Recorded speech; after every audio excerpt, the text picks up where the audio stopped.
네, 여러분. 1편에 이어서 2편 갑니다.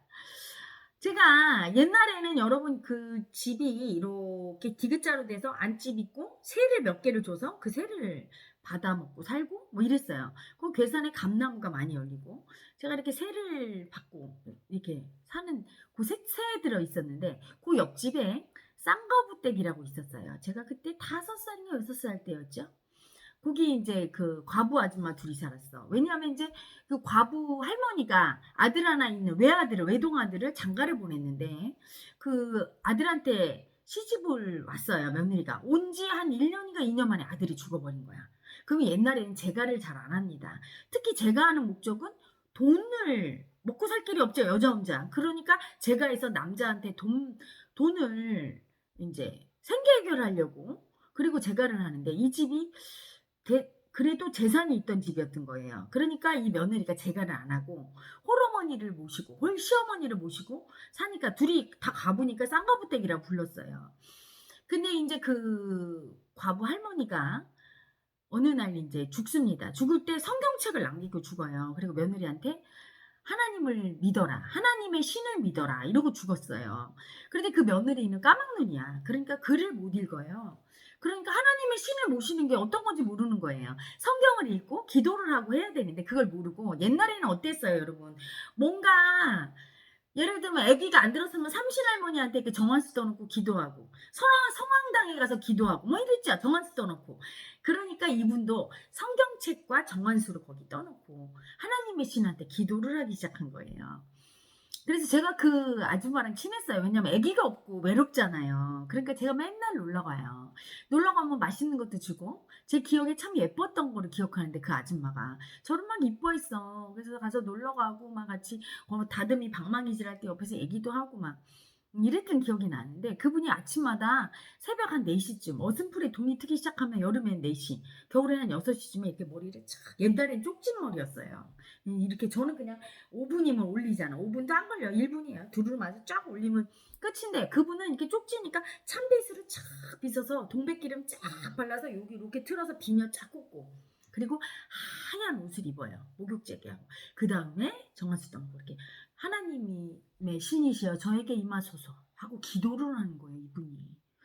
근데 그 기도를 한 지 몇 년이 됐을까? 아주 지극정성으로 그게 얼마나 귀찮겠습니까? 여러분 아침마다 일어나서. 근데 그 기도를 정성스럽게 왜냐하면 시어머니 유언이니까 하던 어느 날 정말 신이 탁 내린 거예요. 무의식은요, 여러분 신비한 거죠. 잠재의식은 원하는 대로 다 되는 거야. 그대로 믿으면 되죠. 현대 과학 문명이 발전하면서 현대인들은 그 의식의 힘을 다 잊어버렸어요. 왜? 그런 일이 어떻게 일어나? 그리고 그거 아이고 다 미신이야. 그거 아이고 그거 다 미신으로 치부해 버리고 마음의 힘을 절대로 안 믿었어요. 영적인 힘을 인정을 안 하니까 하나도 인정 안 하고 심지어 이제 답답하면 그래도 어디 찾아가요? 점집이나 무당.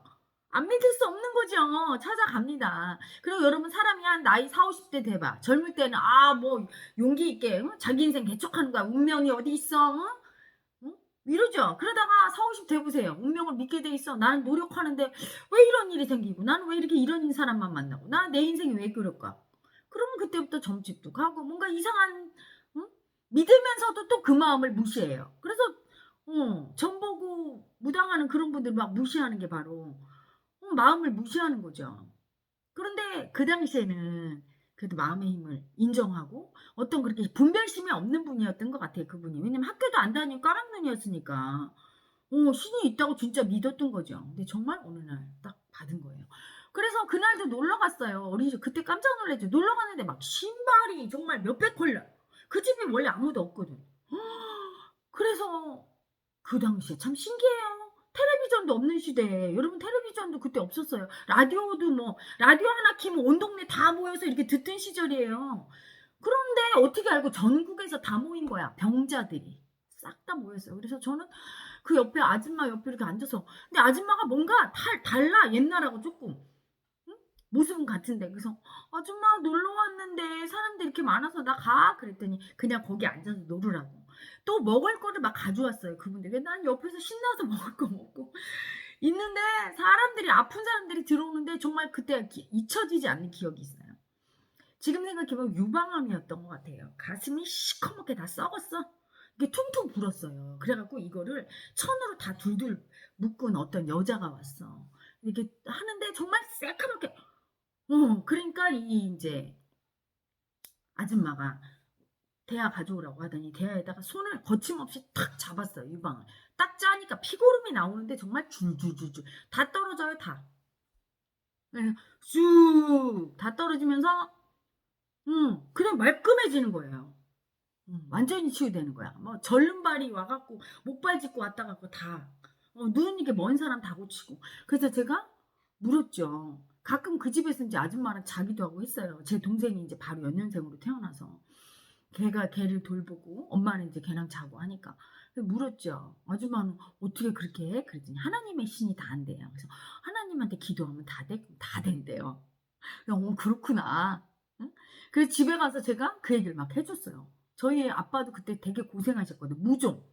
근데 그냥 무좀이 아니고 이게 쫙쫙 갈라져서 완전히 피가 나오고 그래서 선인장을 찧어서 거기에다 붙이면 낫는다고 해서 막 선인장도 찧어 붙이고 뭘 해도 안 되는 거야. 어떤 것도 효과가 없는 거예요. 그러니까 저희 엄마 아빠도 막 쫓아가서 막 치유받고 막 순식간에 낫죠. 그러면서 저는 어린 시절부터 제가 처음 만난 영적인 분이에요. 마음의 힘을 그냥 믿었어요. 아, 원래 태어날 때도 그냥 아는 힘이 있었던 데다가 그런 걸 보니까 당연히 그때부터 제 내면에서는 마음의 소리가 들렸죠. 이렇게 해야 될지 어떻게 해야 될지 다 알고 인도하는 그게 기독교식으로 얘기하면 성령 또는 직관, 마음의 소리 이럴 수 있죠. 그쵸? 내면에 저를 이끄는 본래의 소리죠. 본래의 소리가 있었어요. 그 소리를 따라가게 됐어요. 그 아줌마가 얘기할 때 제가 이해했거든요. 하나님이 다 알려주셔. 이렇게 짤 생각 어떻게 하나님이 알려주셔. 나도 그거 듣는데 아줌마 이렇게 통하는 거지, 그렇죠? 그때부터 그 마음을 따라 살아왔죠. 한 번도 마음의 소리를 거스른 적이 없었던 것 같아요. 그리고 그 마음의 소리가 다 알려줘요. 제가 초등학교 때 이제 청주로 이사를 와서 초등학교를 다니는데 저희 엄마가 늘 아팠어요. 그래서 사실은 제가 아주 어렸을 때부터 죽는다고. 늘 이 알 수 없는 병에 맨날 걸려 갖고 늘 아프고. 근데 어느 날 제가 초등학교 1 학년인가 2 학년일 때 저희 엄마가 묫자리를 보고 왔다는 거야. 할머니랑 뭐 고모들 온 식구들이 다 인제 근심 걱정이 쌓여서 우리를 불러 놓고 "니네 인제 단단히 결심해라. 엄마가 죽을 수 있다. 응? 니네 엄마가 인제 죽는단다. 병원 가서 못 고친단다. 그래서 지금 묫자리 보고 왔다." 이래요.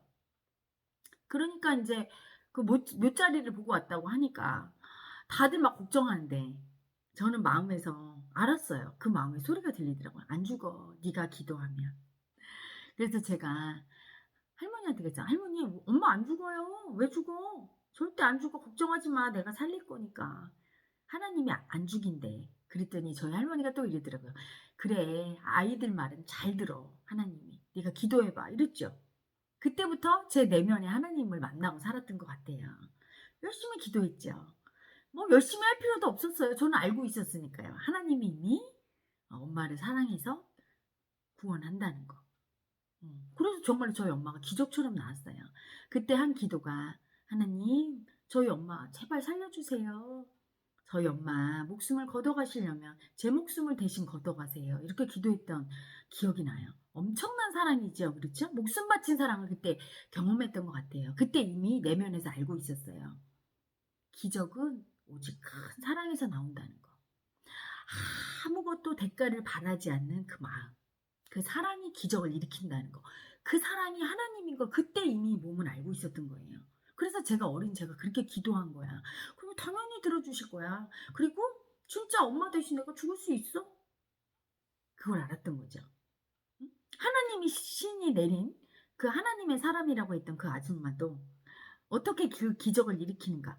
뭐 아무 대가를 받지 않아요. 그냥 대가 없이 그냥 그 사랑으로 그냥 고쳐줍니다. 그러면 사람들이 막 쌀도 갖다 놓고 뭐도 주고 대가 없는 그 마음을 에 대한 보답으로 벌 받는 것도 한 번 봤어요. 어떤 분이 그 논 문서요? 논마지기 이렇게 문서를 가져와 땅 문서를 가져와서 이 아줌마를 줬어요. 그러면서 이거를 준다고. "나 병을 고쳐주면 이거를 넘겨주겠다, 땅 문서를." 그랬어요. 그러니까 뭐 지금처럼 공증받고 뭐 계약하고 이런 게 어디 있어요. 그냥 믿지. 아줌마가 알았다고 하고 고쳐줬는데 이분이 그 땅 문서를 들고 주기 싫으니까 원래 화장실 들어갈 때랑 나올 때 마음이 다르죠? 도망을 간 거야. 근데 이분이 다시 병에 걸린 거예요. 벌을 받은 거지.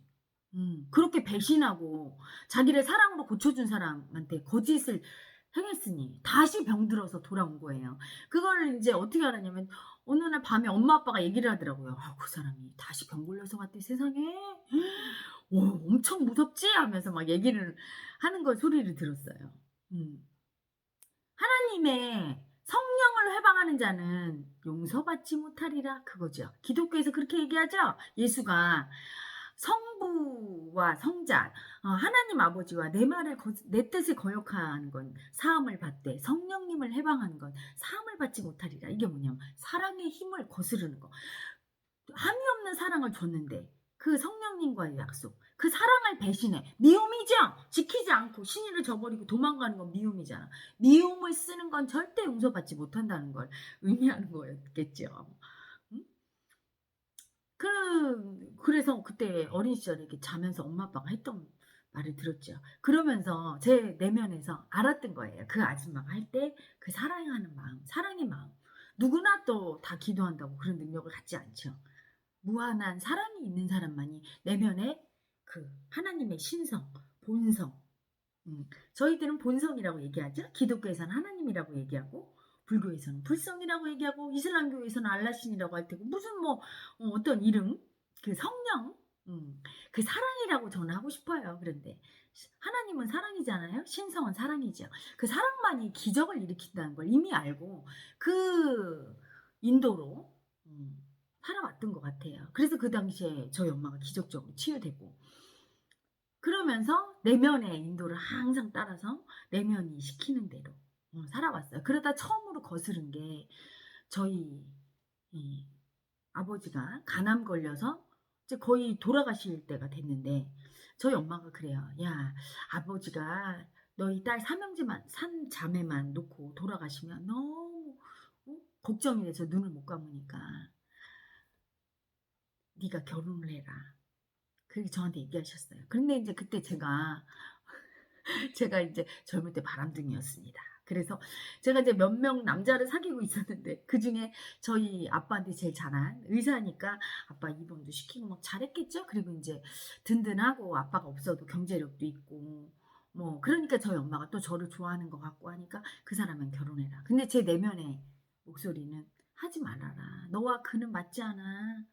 응? 너는 고통받게 되고 그도 너 때문에 고통받을 거야. 둘이는 맞지 않아. 하는데 제가 그때 처음으로 어겼어요. 집요하게 마음의 소리가 들렸어요. 하지 말아라 하는데 아빠 엄마를 보면 특히 아빠를 보면 너무 눈물이 나는 거예요. 그리고 그때 제가 사실은 마음에 너무 큰 두려움, 버림받은 두려움이 올라와서 아빠를 내가 고칠 수 없어. 아빠를 도와줄 수 없다는 그게 너무너무 막 힘들고 그나마 도울 수 있는 게 이 사람은 결혼하는 거구나. 병원에 갔더니 이미 말기암이라 손을 쓸 수 없다고. 완전히 퍼졌다고. 그랬죠. 그래서 너무너무 엄청난 그 버림받은 두려움, 마음의 서러움 때문에 마음의 소리를 거스르고 항상 마음의 소리를 거스르게 하는 게 내 버림받은 에고죠. 무의식 속에. 그 에고가 올라왔는데 지금처럼 알아차릴 수 있나요? 돌을 안 닦았는데? 그래서 그때는 그 마음에 쓸려서 너무 두렵죠? 버림받은 마음 올라오면. 그러니까 뭔가 아빠한테 어떻게 도움을 줄 수 있는 거. 이건 버림받은 에고 인정하고 청산하면 되는 건데 그걸 몰랐으니 딸려가 버린 거예요. 그래서 제가 이제 결혼하고 저희 아빠가 돌아가십니다.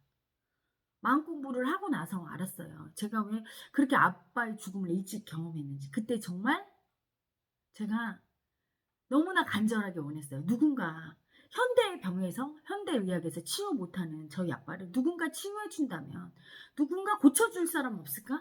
고쳐준다면 내가 평생도록 그분에게 은혜를 갚을 텐데. 응? 내가 왜 못 고칠까? 나는 왜 그 능력이 없을까? 그때 이미 고치고 싶었다는 거. 그 마음의 힘을 엄청 갖고 싶었다는 거. 아빠를 도와드리지 못해서 너무 서럽고 힘들고 너무 수치스럽고 그랬어요.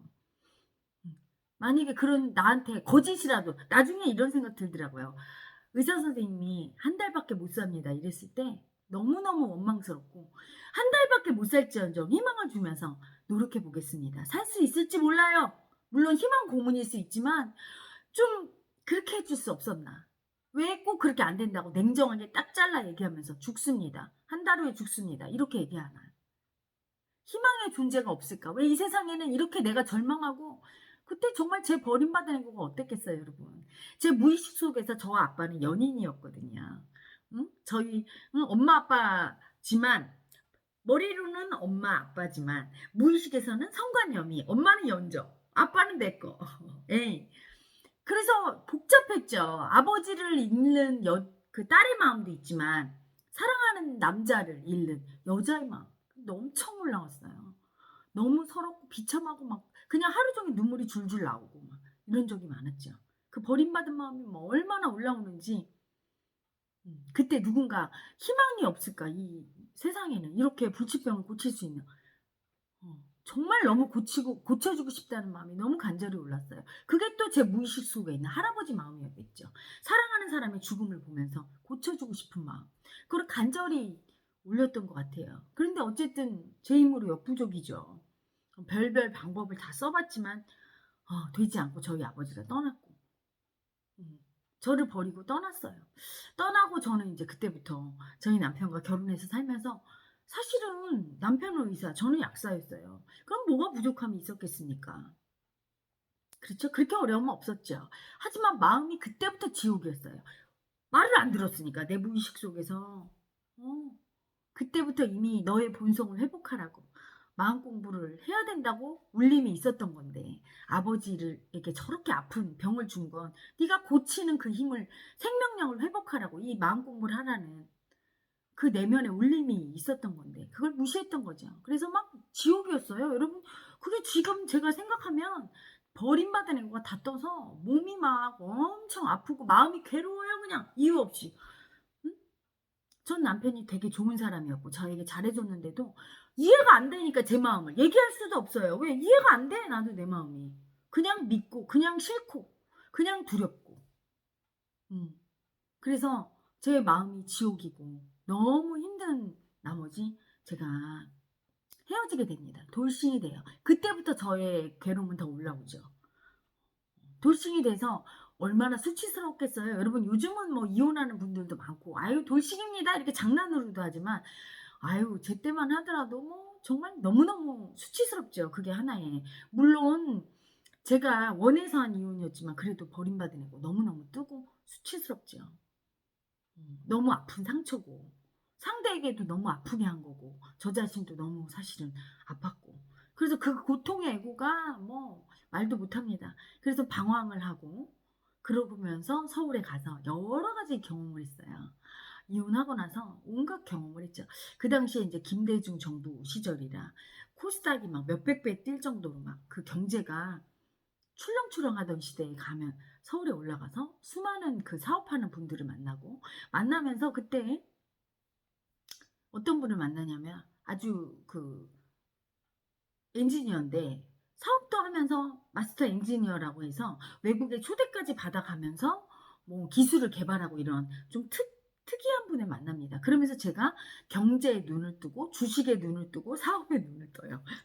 따라다니면서 정말 신비한 체험을 많이 했어요. 뭐냐면 그때 처음으로 양자 물리학, 양자 역학, 양자 생물학, 이렇게 양자가 앞에 붙는 과학의 범주에 이 인간의 의식을 넣는 그런 학문들이 막 뜨기 시작하는, 그때 처음으로 대두되기 시작하는 때였는데, 그분이 그 어떤 전 세계적인 커뮤니티, 그러니까 엔지니어들의 커뮤니티 거기에 회원이었대요. 그래서 그분이 거기에서 양자 뭐 물리학, 양자 역학 뭐 이런 양자 생물학자들이 만든 파동 기계로 실험한 거라든가 여러 가지 데이터, 그리고 옛날에 소련이 붕괴되기 전에 구소련이 여러 가지 인체 임상 실험하고 인간의 초능력, 친통력 실험한 것과 인간의 의식에 대한 여러 가지 논문과 실험한 그런 데이터를 막 어마어마하게 받아요. 컴퓨터로 받아갖고 그걸 이렇게 복사해서 이렇게 쌓아놓습니다. 그러면 저는 호기심이 많으니까 그걸 읽으면서 정말 너무 신기했어요. 의식의 눈을 떴죠. 인간의 의식이 이렇구나.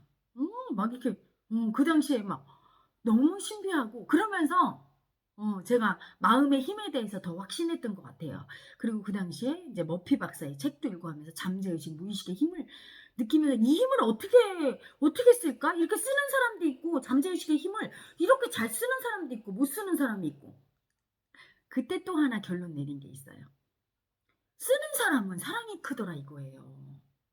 사랑 앞에서는 그 힘을 쓰는 거죠. 머피 박사의 책에 이런 그 에피소드가 나옵니다. 1 층, 2층 요양원이 있었는데 1 층에는 앉은뱅이들이 있었던 거예요. 2 층에는 그 깐난쟁이들, 고아들이 있었는데 점심시간만 되면 그 앉은뱅이들이 그 2 층으로 올라가서 그 고아 애기들을 이렇게 젖을 주면서 아이고 얼마나 외로웠겠어. 그래서 그 아기들을 주면서 아이들을 엄청 사랑한 거예요, 자기 자식처럼.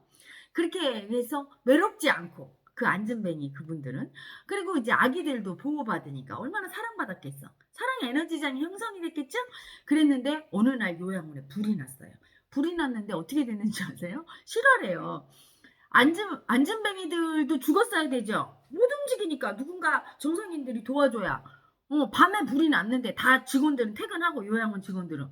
그리고 아기들은 당연히 못 움직이니까 다 죽었어야 되는데 다 살았어요. 어떻게?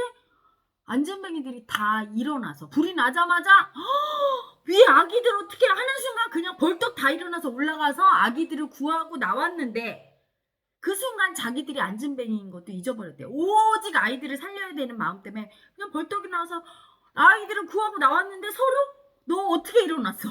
이렇게 된 거죠. 야, 너 안전뱅이였는데 이렇게 된 거예요. 그냥 기적이 일어나 버린 거야. 그 기적은 누가 일으켰을 거예요? 우리 내면의 본성, 신성 하나님이 사랑으로, 이타심으로, 그 아기들을 사랑하는 마음. 내가 살고자 막 애를 썼다면 못 일어났겠죠. 거기 다 죽었을 거야. 근데 아기들 어떻게 아기들 죽어? 이 마음에 그냥 엄청난 사랑이 꽝 온 거죠. 성령이에요. 사랑은. 성령은 사랑이에요. 기독교 여러분. 그러니까 올라가서 그냥 구한 거예요. 모든 게 사랑의 힘이에요. 6.25 때 실화인데 신문에 있습니다. 찾아보십시오. 탱크가 신장로로 미군 탱크가 가는데 그 아장아장 걷던 아기가 깔려 죽을 지경이 됐어요. 그걸 본 엄마가 어떻게 했죠? 탱크를 들었어요. 그냥 대신 죽을 수도 없어. 이미 이제 아기를 막 깔으려고 하니까 이거 들어야 되는 거죠. 괴력이 나온 거예요. 사랑의 힘이 그냥 나와버려. 하나님의 신성은 뭐 힘도 어마어마하겠죠. 그래서 그 당시에 막 그게 신문에 났잖아. 탱크를 들었다니까 자기 아기 살린다고. 어마어마한 사랑은 기적이 일어나는 거예요. 내면의 그 본성의 힘은. 근데 그 사랑의 힘이 나타날 때 기적이 일어나는 거예요. 그 사랑의 힘은 어떻게 나타날까? 그거는 그게 의문이에요. 어떻게 하면 내 내면의 사랑의 힘이 나타나는 걸까? 그때 그걸 막 읽으면서 그 양자역학에서 실험한 뭐 이런 실험했어요. 예를 들어 그 누군지 모르게 한 명을 정해놓고 한 50명의 폐렴의 환자가 입원을 해. 근데 그 중에 한 명을 정해놓고 딴 사람은 기도를 안 해주고 그 사람만 똑같이 중증 환자인데 기독교인들에게 그 사람을 위해서 기도하라고. 기도 받는 사람은 몰라요. 근데 기도하는 사람들은 알지. 걔를 위해서 사랑으로 기도하게 하는 거예요. 그러면 치료가 어느 사람이 빠를까? 똑같을까 빠를까? 의식의 힘이 병에 미치는 영향 이런 연구를 한 거예요. 어마어마한 힘이 나오는 거예요. 그래서 남들보다 훨씬 빨리 치유가 일어나고 그런 막 여러 가지 다양한 실험을 통해서 인간의 의식의 힘을 입증을 하고 그런 논문을 보면서 더 의식의 힘을 믿고 내면의 사랑을 쓸 수 있을 때 인간의 그 영적인 힘이 커진다는 걸 알았어요. 그런데 그때까지만 해도 이 깨달음이 내면에 버림받은 에고를 뚫고 그 버림받은 에고를 다 청산하고 마지막 본성, 공의 자리, 완전한 사랑의 자리가 돼서 사랑 자체가 돼서 무시무시한 힘이 나온다는 거, 엄청난 사랑의 힘이 나온다는 거, 그걸 모를 때였어요. 그러니까 깨달아야 그게 되는데 사랑이 나온다는 걸 모를 때였으니까 답답하죠. 저는 이거 어떻게 하면 쓸까? 그런데 이제 그 와중에 그분이 그 사장님, 그 엔지니어, 마스터 엔지니어신 그 사장님이 어느 날 저한테 파동 기계를 하나 가져와요. 근데 그분이 뭐라고 하냐면 이 학사 이게 5억인데 구소련의 학자가 CIA로 망명한 사람이 만든 거야 하면서 가져와요. 아는 사장님 통해서 아는 무슨 케이블 TV를 이렇게 케이블 TV 사장님이 그거를 샀대요. 5억에 그 러시아 학자한테. 근데 그 기계가 간단해요. 꼭 카메라처럼 생겼어요. 그래 갖고 이렇게 카메라가 아니라 이렇게 컴퓨터처럼 생겼어요. 그래서 거기 이렇게 앉으면 그 앞에 사람을 앉고 그리고 이렇게 장기를 측정합니다. 그러면 장기 그림이 나와요. 간, 위장, 심장 이렇게 나오면 거기가 얼마나 안 좋은지가 딱 나타나요. 노란 점이 많으면 안 좋은 거예요. 그리고 그 부위가 안 좋은 거야. 간, 이 사람의 간 클릭하면 간이 나와요. 그리고 그 노란 점이 많이 나오면 안 좋은 거야. 그걸 계속 클릭하면 그 노란 점이 사라질 때마다 치유가 일어나는 거예요. 그래서 이제 그 사장님은 자가 치유를 해서 당뇨 수치가 엄청 좋아졌대요. 그리고 또 자기 비서, 자기 부인 막 해주는 거죠. 그러니까 그 사장님도 굉장히 영적인데 관심이 있었던 분인 거야. 그러면서 이제 이 마스터 엔지니어인 이분한테 이거랑 똑같은 기계를 만들 수 있느냐. 이걸 만들면 대박 난다. 이걸 뭐 암도 고쳤다고 막 그러더래요. 그래갖고 이걸 받아왔어. 그래서 같이 이제 사무실에서 그 실험을 하는 거예요. 정말 그래서 제가 그때 간경화가 있었거든요. 근데 이제 이게 클릭을 해봤더니 오 간에 이렇게 막 이렇게 나타나요. 그래서 이렇게 하니까 막 이게 좋아지고 그래서 몇 분 이제 막 치유도 하고 근데 정말 효과가 있는 거예요. 당뇨 수치도 떨어지고 혈당 수치 떨어지고 막 혈압도 내려가고 막 저 같은 경우도 막 간 그 수치도 떨어지고 병원 가서 검사해보고 이게 정말 효과 있다. 그래서 막 흥분했어. 이게 5억짜리 기계인데 이걸 우리가 만들면 이게 이렇게 남고 막 난리가 난 거예요. 그래서 어느 날 이제 이 마스터 엔지니어 사장님이 서울대 무슨 공대 무슨 교수님을 불렀어. 박사님을. 그래서 아내를 까보자. 그 소프트웨어를 한번 블랙박스를 열어보자. 그리고서 이제 그 컴퓨터를 이렇게 지휘하는 블랙박스 있죠. 조그만 그 블랙박스를 갖다가 짜잔 열었어요. 자, 여러분 거기 뭐가 있었을까요? 텅 비어 있었어요. 아무것도 없었어. 뭐가 있어야 되잖아. 작동하는 거기에 뭔가 있을 거라고 생각했죠. 이 기계가 그렇게 치료가 되고 막 이러는데 아무것도 없었다니까. 그때 막 난리가 난 거예요. 막 그 케이블 TV 사장님은 속았다. 이 5억 사기당했다. 근데 사기당했는데 어떻게 이게 효과가 있냐 막 이게 어떻게 된 거냐 막 난리가 난 거예요. 근데 저는 그 순간 뭔가 뇌를 탁 치면서 이게 뭔가 희한하다. 알고 한 거라는 생각이 들었어요. 여러분 알고 한 거 맞아요. 인간은 자기를 못 믿어요. 그 못 믿는 애고가 바로 버림받은 애고죠. 그게 불교에서 얘기하는 의단, 자기를 의심하는 마음이에요. 확철하게 믿지 못하는 마음이죠. 그리고 교인들이 얘기하는, 기독교인들이 얘기하는 사탄 마귀가 바로 그거예요. 자기를 못 믿게 하는 마음, 불신하는 마음. 그 마음 때문에 자기 의식의 힘을 쓸 수가 없는 거야. 쓰려고 하면 네가 안 돼 있는데 네가 고칠 수 있어 이러는 거예요. 그러니까 어떻게 해요? 대신 이 기계를 믿는 거야. 그래서 기계를 뭐 엄청난 돈을 여러분 블랙박스 열었는데 아무것도 없는데 뭐 돈이 뭐 얼마 들었겠어? 몇 푼 들었겠어요? 그렇잖아. 응. 그냥 컴퓨터 하나 갖다 놓은 거야. 그리고 인체 이렇게 해부도 놓고 그냥 한 거야. 거기서 올라오는 그 노란 점이나 이건 다 인간 의식으로 한 거예요. 이걸 치유자의 힘으로. 근데 비싸게 받은 거죠. 막 10억, 5억. 왜? 이걸 믿게 하려고. 이 컴퓨터가 대단한 거야. 그러면 자기는 못 믿어도 컴퓨터는 믿거든. 그래서 이게 처음 컴퓨터 줬을 때 이런 말을 하더라고. 이 파동기계는 사람에 따라 다르다. 이걸 치유자가 의식이 맑은 사람일수록 그 말다른 얘기는 믿음의 힘이 강할수록 즉 무의식이 많이 정화될수록 버림받은 애고가 없어서 무의식이 정화돼서 버림받은 애고가 없어서 나의 본성 믿음의 힘을 방해하는 그 방해 전파가 없을수록 이게 잘 되는 거죠. 응? 맑은 사람이 잘한다. 의식 치유가 정화가 잘 된 사람이 잘 고친다. 뭐 이런 얘기를 했었거든요. 인간의 의식의 힘을 자기를 못 믿으니까 대신해서 컴퓨터, 기계를 통해서 그걸 믿게 한 거였던 거예요. 그때 제가 정말 큰 깨달음을 얻은 거예요. 그래서 인간의 내면의 그 의식의 힘을 이 못 믿게 하는 이놈은 누군가? 이 왜 못 믿을까? 누구는 믿는데 누구는 왜 못 믿을까? 하면서 저의 경우를 생각해 봤어요. 저는 의심하는 애고가 적은 거예요.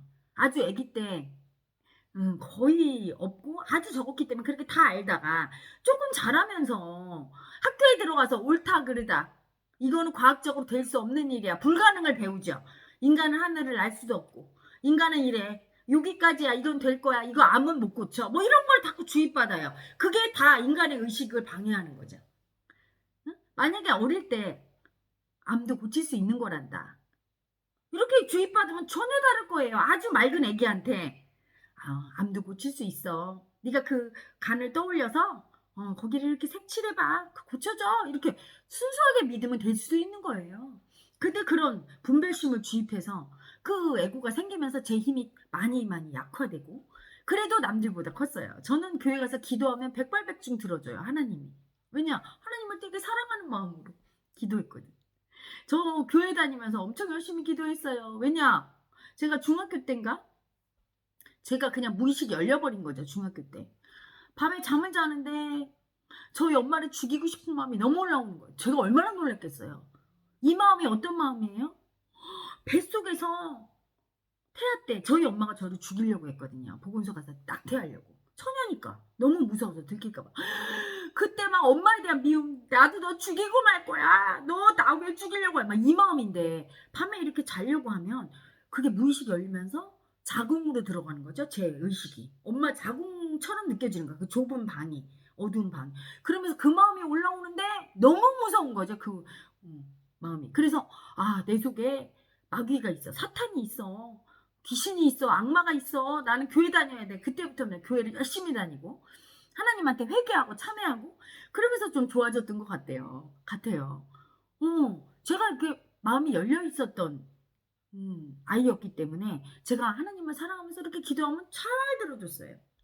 저희 아빠 그래서 나 발령 어디로 나게 좀 기도해봐. 큰딸 이러면 제가 이제 기도하고 근데 어떤 분은 아무리 기도해도 안 들어줘. 왜? 버림받은 애고가 커. 두려움 집착으로 제발 주세요 주세요 하면 안 줘요. 사랑이 나와야 되는데 그 버림받은 애고가 크면 두려움 수치가 장악하고 있죠. 무의식이 두려움 수치로 얼룩져 있는 그 의식은 본소가 아주 먼 의식이라 소원이 이루어지지 않아요. 버림받은 애고의 두려움과 수치가 많이 사라진 상태. 그래서 사랑을 잘 느끼고 주고받을 수 있어야 그 의식이 창조하는데 그래서 그런 것들이 이해가 되는 거야. 자, 그러면 내가 우리 아빠 간암을 못 고친 건 그 버림받은 애고가 완전히 사라지지 않아서 그때는 버림받은 애고인 줄도 몰랐어요. 내가 나를 못 믿는 의식 때문인데 어떻게 이게 없어질까? 그것만 없으면 인간의 의식은 대단하다는 거지? 그때 이미 이제 알았던 거예요. 그래서 이제 그때부터 제 깨달음의 여정이 시작된 것 같아요. 제가 이혼한 이유도 이 의식의 탐구를 만약에 이혼을 안 했으면 서울도 안 갔을 테고 그죠? 서울 안 갔으면 제가 그런 양자 학에 대해서 이렇게 과학의 의식의 범주까지 나서 과학적으로 한 그런 여러 가지 데이터나 별 희한한 그걸 보지 못했을 테고 또 그런 측정 기계 구소련에서 만든 그 양자 파동 기계를 볼 수도 없었을 테고 그 외에도 또 신비한 체험을 여러 가지를 많이 합니다. 그 당시에 무슨 헝가리에 있는 어떤 의사인데 하버드 의대 나왔는데 박사학위를 9개를 받았대요. 이분이 아주 머리가 천재인 거죠. 그래서 천재라서 그 양자 물리학의 파동 기계를 만듭니다. 그 파동으로 모든 걸 측정해서 바이러스나 뭐 모든 주파수를 측정해서 몸에 있는 그 바이러스나 그런 것도 다 없애고 막 이런 기계를 만들고 그랬던 하버드 의대 졸업하고 박사 9개인 그분의 그 파동 주파수 기계를 또 제가 접하게 돼요. 그러면서 인간의 의식이 대단하다는 걸 알게 됩니다. 그러면서 이제 제가 헝가리에 가서 그 의사를 봤어요. 이게 중성이더만요. 낮에는 멀쩡한 남자야. 이렇게 다 부인도 있어요. 밤만 되면 여장을 하고 자기 클럽에 가서 이렇게 노래를 하고. 정말 그때 인간 의식의 여러 단면을 보고 근데 정말 너무 희한한 게 그분과 이렇게 얘기를 하면 내면이 열리는 느낌이고 그랬던 경험이 있죠. 자, 또 이게 가성비 떨어지는 동영상이네요. 2편 여기까지 하고 자, 제 또 내면에 그런 영적인 여행, 마음의 세상을 만나기 위해서 제가 살아온 길을 조금 더 다음 편에 또 제3편에서 얘기하겠습니다. 여러분 다음 편에서 만나요.